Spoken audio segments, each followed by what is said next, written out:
Mga kamarites, today, pagtsismisan naman natin si Meta.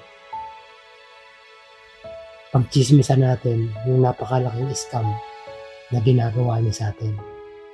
Kung hindi pa kayo aware na tayo ay ni-scam lang ni Meta,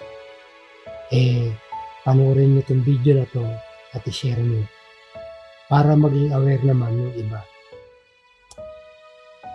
Kung napansin nyo, last year, ang TikTok ay nagte-trending. Marami ang nagpunta sa TikTok, lumipat sa TikTok, at nagsialis dito sa Facebook. Kasi nga, ang Facebook, napakarami ng naging toxic na tao. Marami ng sinirang pamilya. Marami ng sinirang relasyon ang Facebook. So marami nang natoksikan at nagsilaya sa Facebook. So kumonte ang gumagamit ng Facebook. Kaya ang ginawa ni Facebook, nag-isip siya ng paraan para maibalik yung mga dating gumagamit ng Facebook. So sa madaling sabi, na-create niya si Meta. Ni-introduce sa ating lahat. Ngayon, para tayo ay maengganyo, binigyan niya tayo ng pagkakataon na kumita sa Reels at sa Stars. Ayun na nga, dito natin simulan. Kung dati, naka-private yung account mo, since nabalitaan mo na merong kita sa pagpi-Facebook, gamit lang yung Facebook account, naengganyo ka. I-turn on mo into professional mode ang iyong Facebook. Hindi mo na inisip yung privacy concern mo. Na dati, mga Facebook friend mo lang, mga immediate family mo lang, mga kaibigan mo lang talaga yung nakaka-access sa Facebook mo. But nung i-turn on mo yung professional mode mo, lahat na sila nakaka-access na sa Facebook account mo. And without knowing, baka pati nga yung kaaway mo o lahat ng mga ex mo na-access na yung Facebook account mo. So, ganun na nangyari dito kay Meta.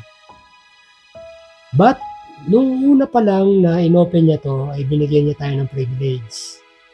So, masuswerte yung maraming mga Facebook friend. O kahit hindi naman friend, ginagawang friend. Umabot sa 5,000 yung limit ng friends niya. Yung mga Facebook friend niya ay naging instant follower. So, ganun na nangyayari dito kay Meta. Lahat ng Facebook friend mo dati ay magiging instant follower mo. So, masaswerte yung meron ng mga malalaking friendship sa Facebook dati. Kagaya ko, kukunti lang yung friends ko sa Facebook dahil nililimit ko lang talaga yung access ng mga tao sa aking Facebook. So, yun na nga nangyayari sa ating lahat na wala yung ating privacy since nag-turn on tayo ng professional mode. Ang may sasuggest ko lang para maibalik nyo yung privacy, kung meron kayong mga content na gustong i-upload na about sa family nyo, ay ilagay nyo yung setting sa only friends. Huwag nyo ilalagay sa private, sa public. So, ang makakakita lang yung mga immediate friends nyo lang and family. But kung reels naman ang inyong i-upload, okay lang na i-public nyo kasi doon ibinibase ni Meta kung bibigyan ng stars or magkakaroon ka ng ads on reels. But alam nyo ba sa totoo lang, so yun na nga, pumunta na tayo doon sa pagtitsismisan natin na tayo ay in-scam lang ni Meta. Sa totoo lang, kikita tayo sa stars, why not? Kung may magbibigay sa atin ng stars. But alam niyo ba na lahat na nagbibigay ng stars ay ini-scam lang din ni Meta? You know why? For example lang to na ang price ng isang stars ay 20 pesos. Yung 20 pesos na yon, for example, binili ko yung stars at gusto kong ibigay doon sa content creator, binili ko ng 20 pesos yon, at ibinigay ko sa'yo, yung 20 pesos na yon na halaga ng stars ay hindi naman mapupunta lahat sa'yo, Instead, 30% lang nun ang mapupunta sa'yo or $0.001 lang ang mapupunta sa'yo. So, wala pang 1 cents yung mapupunta sa'yo. And the rest, mapupunta na kay Meta. So, ganun siya naghahamon. Hindi ko alam kung iti-take down niya itong video na to, but that is my opinion at yun ay pinag-aralan kong mabuti kung saan ba napupunta talaga yung mga stars na binibili natin, na binibigay natin sa content creator. Kung napupunta ba lahat sa kanya yun? No, cannot be. Yung iba doon, mas malaki pa talaga ang napupunta sa bulsa ni Meta. So yung number 1 na scam na ginagawa niya sa atin, yung sa stars. Ang pangalawa na ginagawa pa niya ng scam din sa atin, pag tayo ay nag-upload ng reels, bago natin ma-upload yung reels natin ay tatanungin niya tayo kung gusto nating i-boost yung ating video o yung content na i-upload natin. Now, pag in-ignore natin yon at ipinost natin, sa palagay mo ba magkakaroon ka ng maraming views? No. Cannot be.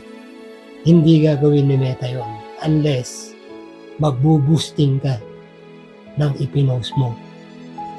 So, kung wala kang maraming followers, and kahit na marami kang followers, let's say meron ka ng 3,000 followers, kung mapapansin mo, nag-i-struggle ka pa din sa views kasi nga, hindi ka ipinupost ni Meta. Maswerte na lang kung meron kang isang video na mapapansin ng algorithm o natapatan mo yung right timing ng algorithm at na-i-push yung video mo, nagkaroon ka ng 5,000 views. Napakaswerte mo na. Or kung meron man umakit ng 100,000, panigurado na meron kakaiba yung video mo at maraming nag-share. Wala nang magagawang control si Meta doon pagka isinyer yung video mo. But algorithm-wise, hindi pa kakawalan ng Facebook o ni Meta yung video mo sa ibang tao without boosting.